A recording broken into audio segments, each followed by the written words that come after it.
Hello, today let's talk about one of the most interesting players on the market that exists now. We have a lot of different and really interesting options in $1,000 segment, in $3,500 segment, like traditional figure for high-end models now. And recent Aston Kern is even more expensive as far as I remember. But like affordable segment is left abandoned because everyone went to digital to analog converters with their smartphones, and requests for some affordable players is pretty small, but actually it's absolutely not zero, so market exists and we don't have a lot of new options there. So one of them is Sling M3 Ultra that I reviewed recently, but this player is one that I wanted to review since last year. It's TempoTec V6. They announced it last year, they started Kickstarter campaign. Some big reviewers received it beforehand, received preview versions, so I had to wait about, I don't know, half a year or so, but finally I can get it and I can share my impressions, and actually they are positive. So what is good here? They priced this player $350, not as cheap as we'd like to see, but actually it's a really good price for this. And you know, TempoTec is kind of famous for creating devices with really high price to quality ratios. There are different versions of their Sonata digital to analog converter and many other things. They some time ago released player V2, but since that everyone was waiting for updated version, and V6 came out with Android and tons of interesting features. So it built on Snapdragon 425 chipset with 2 GB of RAM. Of course not too much, but we're speaking about the pretty affordable segment, and it's Android 8.1, so it's more than enough to use basic streaming services, and probably it will be actual for quite a few years after that. But what is good here is that TempoTec decided not to just get some system on chip and go with it. They used dual AK44935 or similar name of digital to analog converters, but here they've created pretty serious amplifier based on OPA chips, and it can deliver up to 310 milliwatts for 32 ohms load from single-ended output, and 620 for the balanced output, and it's really impressive for such a small player. And also it allows it to achieve a really good level in terms of sound. Also it supports of course Wi-Fi, Bluetooth, all the modern things that you can expect, has great design and so on. But enough talks, probably let's have a closer look. I will add links to the AliExpress shop in the description and to the official site and store. Package is nice, looks pretty minimalistic, but it's compact but colorful and pretty pleasant to look. They even do a good thing and printed technical specifications on the back panel.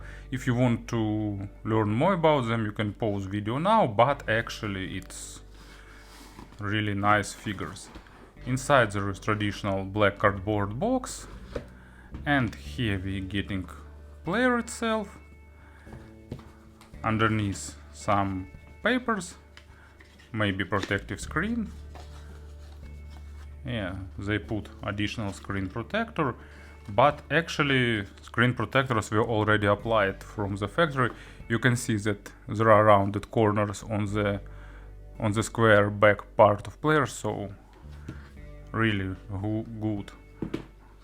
And also you'll get a case if you paid extra $20. They offer two versions, with case and without, and option to instantly purchase the leather case, in my opinion, is really good. Case is also done really well, so nice option to store and take care about the player. And also you'll get USB Type-C cable. As you can see, all that unboxing experience is pretty pleasant and everything done on a really good level. In terms of design, player is really impressive. TempoTec decided to use really strict design. You can see that straight lines, nothing rounded here, sharp edges, but at the same time a lot of interesting touches like integration of this volume wheel, for example, light indicator, and so on. It seems like they decided to create a counterpart for Sling M3 Ultra. You can see that they have pretty similar size. Sling is a bit shorter, but at the same time a bit thicker.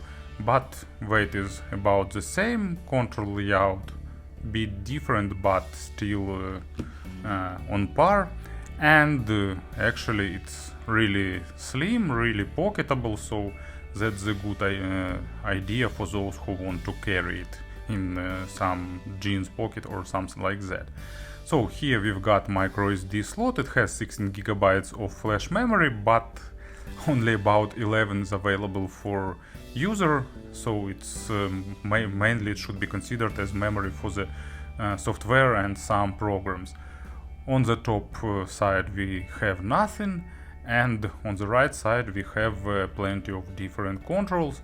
So here is the volume knob, LED indicator that changes colors depending on type of file and resolution you're playing, 3 buttons to control playback, so they are pretty easy to find even not looking. It's not like super ergonomic, but still you can easily go from down and find necessary button, or from up, so it's easy to distinguish them. They have a nice shape and they have normal sense of clicking. And on the bottom you will see outputs: balanced line out, regular line out, and 3.5 and 4.4 millimeter headphones output. So you can connect it to some balanced amplifier, you can connect it to balanced headphones, so a lot of connectivity options, which is really good. And here is USB Type-C. You can use it for charging, you can use it as digital to analog converter, you can access external storage, you can access storage of the player, so all that features we've got.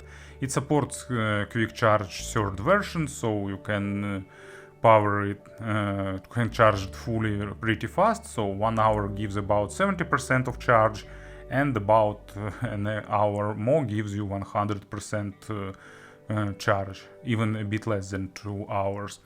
And one full charge will give you from 10 to 12 hours of work, even slightly more, but like after 12 hours of listening I've got like few percent remaining, so it should work more, but I don't know by how much. So hypothetical limit is 13 hours, but it depends on output and volume that you will be using. So maybe on low volume from 3.5 millimeter you can achieve it. Case is mainly done of metal, with one interesting exception: this part is plastic. I don't know why it's here, most probably they put some antennas here.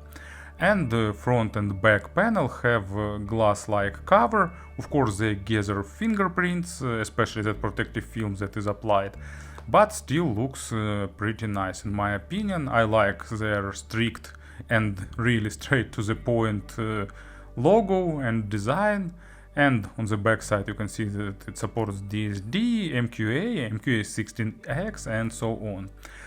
Volume knob is really nice. It also works as on-off button. Here used some decent encoder that register clicks really well, and you can change the volume. Beta is to rotate it with 2 fingers, but it's also operatable with 1 finger. And you can press it to power it up or down, or lock-unlock the screen. Main screen is 4.2 inches. It's 720p screen. It has a nice amount of brightness, so it will be visible even under the bright sun, but of course it's better will be to cover it. And they selected some interesting wallpaper, but this wallpaper doesn't demonstrate that screen has nice color saturation, and it's pretty good in registering swipes, so everything that we can expect from nice touch screen is present here. So, in terms of design, I think it's yet another great achievement for the affordable segment players. Firmware here created by Hybe. If you've seen one of Hybe players, you can have the full idea about this firmware and you can skip to the sound section, but if you haven't seen it, so let's talk a little bit. Outsource the creation of firmware to Hybe was a really great idea because in exchange TempoTec are getting a lot of mature technologies that Hybe developed for many years, starting with a special sound engine to bypass Android resampling for all applications and not just for player. And also it gives them really nice feature-rich player with familiar for many interface, and also tons of options to tweak the sound that I will show you now, and they are working on the system level, which is good if you want to tweak the sound of some streaming application, for example. And it's Android 8.1, and here you'll get a Play Store, which is also a nice feature for me for cases when you want to buy some application like UAPP, Plex or something like that, or if you bought them already and you want to validate the purchase and not repeat it. So nice idea here. And in the settings you'll get some additional options like lock screen button settings and some extra in display, but most interesting of course is our audio settings. Here you can select one of three levels of gain, one of many low pass filters that's supported by this digital tonal converter, also plugins. It's traditional for Hybe software. You can select one of pre-existing plugins, download it, install and apply to the sound. So balance change, sound field, so interesting things to experiment with if you'd like. But of course the most curious one is MSEB. It's signature technology by Hybe that keeps me amazed for like many years. You can read the guide, you can activate it, reset, and you can select some settings about the range of these sliders, tuning style, and actually you can even download some online tuning styles. You know, sometimes Hybe goes really deep in creating some features. So they download slowly and let's don't wait for them, but there will be 4 pre-installed different tunings if you'd like to use. So I went too much back. So let's go back to audio settings, MSEB, and so what is good here, you can tweak the sound not like in regular equalizer, but operating with more understandable things like bass. You can make it deeper or lighter, you can make it faster or slower, you can softer or highlight sibilance and many other things. So a lot of options to experiment with, and they will be supported on the global level with other applications. Also DSD gain compensation, channel balance, and you can limit maximum volume here. Nice set of tweaks. And here is familiar Hybe music, professional version, not now, it will stand on our way, and it's totally familiar design, like lot of options in the media library. You can see all files, folders, by albums, by artists, by genres, album artists, and they have this private cloud where you can access your DLNA storage. Also playlists with favorite recently played and custom playlists. You can create them, add something there, and so on. Also you can log in to Tidal to use it inside of player, but you can use a separate application too. Also there is Hybe Link that you can use to control this device by other players or vice versa.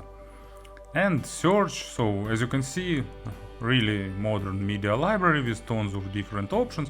Of course there is mass selection and all that other things that many will like to see.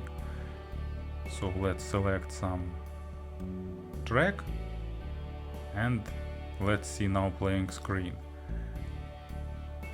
So the things that I usually do, I turn that circular progress indicator to the linear one. I like it more.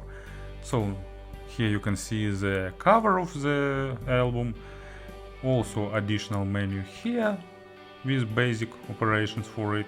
You can add it to favorites, you can change the play order, and you can see the current playlist and tracks navigation. So we can swipe this down, and additionally here we've got the menu. You can create your account, not sure what it will give, but probably will give something.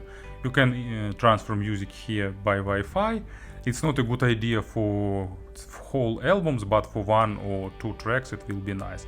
Scan for music, manage your downloads. You can change, actually here is linear equalizer if you wanted to use.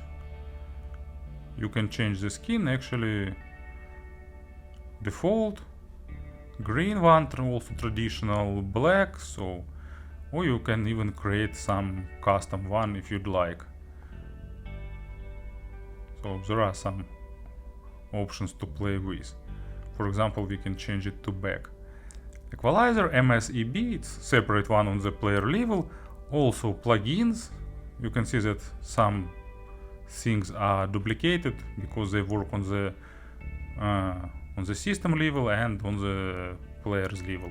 So something is wrong with their cloud for now, but yep, same set of 4 plugins. You can experiment here too if you don't want to apply them on the 2 other settings. Sleep timer and additional settings for the player.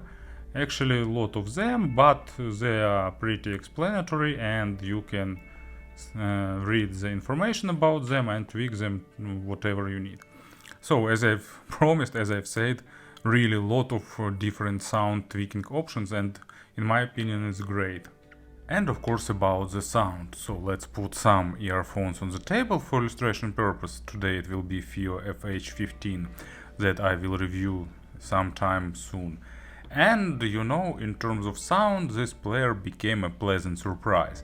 My assumption is that actually this full-fledged amplifier give its role, but in general sound is natural, technical, not dull, but pretty resolving, without some noticeable coloration, and actually with a good dynamics. So really good option for those who like sound that is close to neutrality, but without being too analytical. So let's talk step by step. Bass goes deep and it's well controlled. It's not trying to add some weight, so definitely it's not a player for those who like warm, relaxed, comfortable sound, something like that. No, here you're getting natural sound and you can color it with your earphones, selecting one or another option. Or actually, of course, you can change the sound in a really wide margins using MSEB. But in review, of course, I will be talking about the sound without MSEB, because you can definitely boost low frequencies. For example, you can make them weightier, you can make them faster and more lightweight, but in general it's natural with a really good impact without added weight, with basic saturation with overtones, not like super rich, but enough to make instruments sound realistic, and also it's not exaggerating size of the acoustic instruments. Probably for bass heavy genres you can prefer more weight, but it's achievable with earphones or with MSEB. But if you like really natural representation, especially noticeable with acoustic or live instruments, it will give it to you, and it's pretty impressive sound. And first example, it's exactly this electronic music. It's Instant Crush by Daft Punk. They have nice bass line, and this player really delivers it nicely without pushing too forward or too backward. And second example, it's actually Jason Newsted only solo album, and it's really good. I really like it, and that's what Metallica should sound nowadays to my taste. But of course they're not asking about my taste. But Newsted album is pure gold for the fans of old Metallica, and it has noticeable bass line and drum line. They are not super strong in terms of bass, but they goes into the bass area noticeably, and this player represents them nicely with good separation and with good sense of realism. Mid frequencies also natural, really resolving, not too much focused on the micro contrast, which is plus for many, but at the same time they do zero with adding weight or adding emotions. If record is good, you'll get this weight, you'll get emotions that are in the record, but if record is just a bit of being perfect, and then you can lack some weight and dynamics. But in general, what is present in record, it represents really well.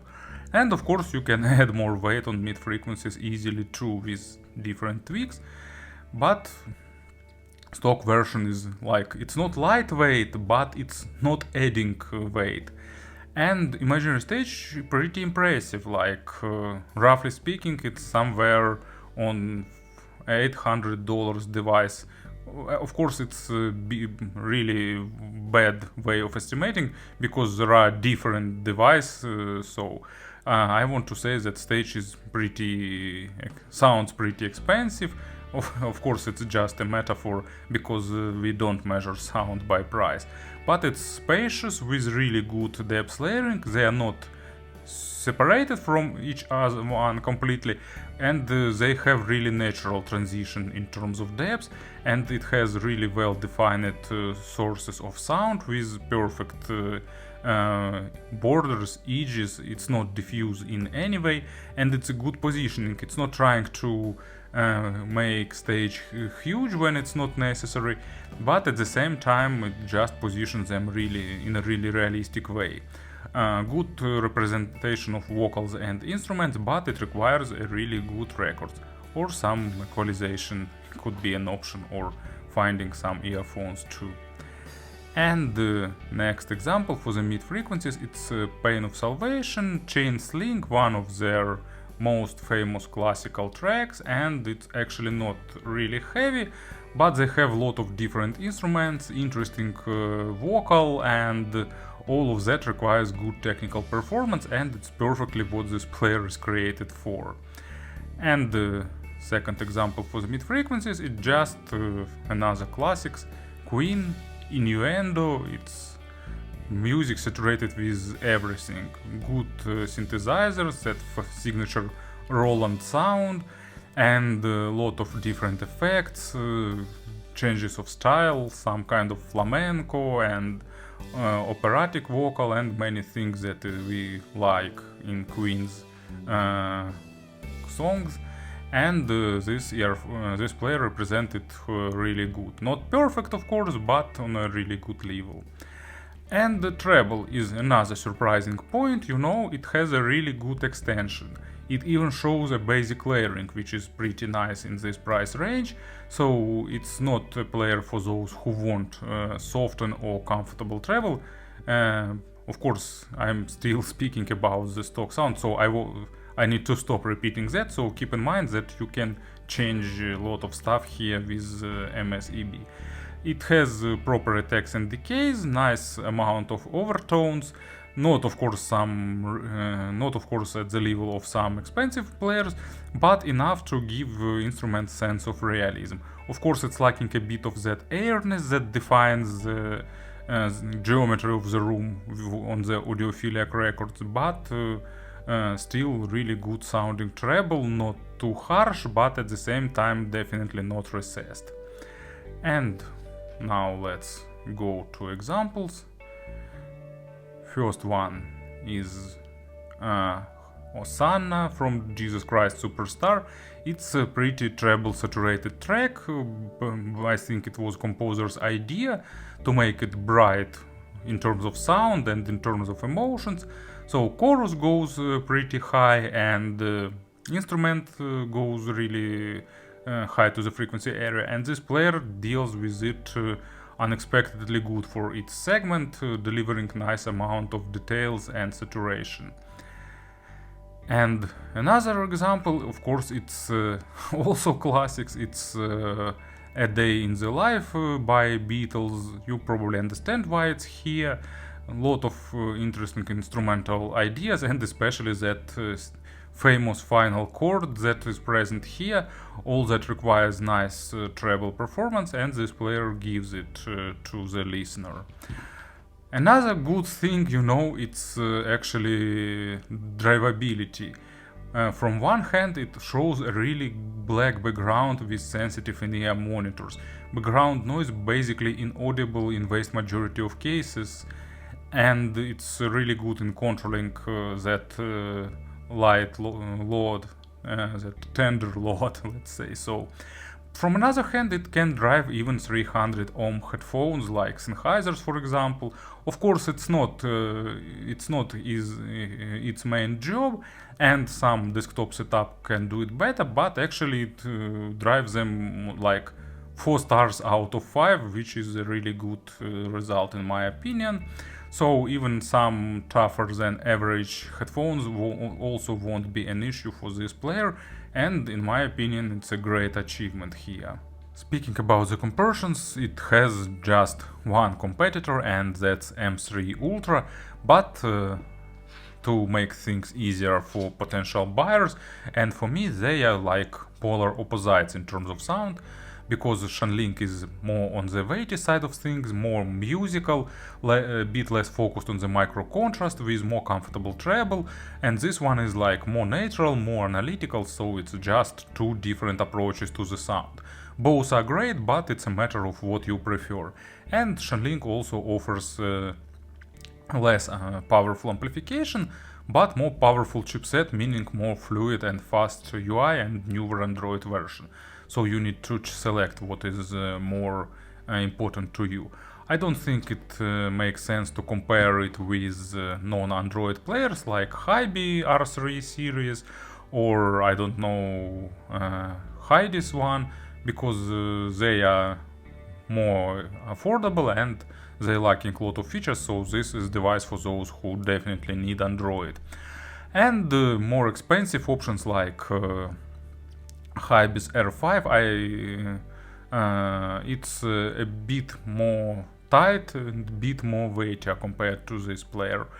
And like FIO M11 actually it reminds a bit tuning of this model, but of course FIO is more expensive and works on next level, so it doesn't make much sense in comparing them side by side, because FIO is a bit more weightier on the mids, giving slightly more natural representation, and a bit better in treble extension, giving you more sense of richness and saturation. So to summarize this part, actually TempoTec created a really good player, really good option in this price segment. It's perfectly priced and delivers a lot of good things, especially in terms of sound, to the one who decide to buy it. And add here, for example, such thing as presence of balanced line out, which makes it even more universal and fitting different setups. So really interesting players that I recommend to try. Thank you for listening, thank you for your attention, and of course have a great day.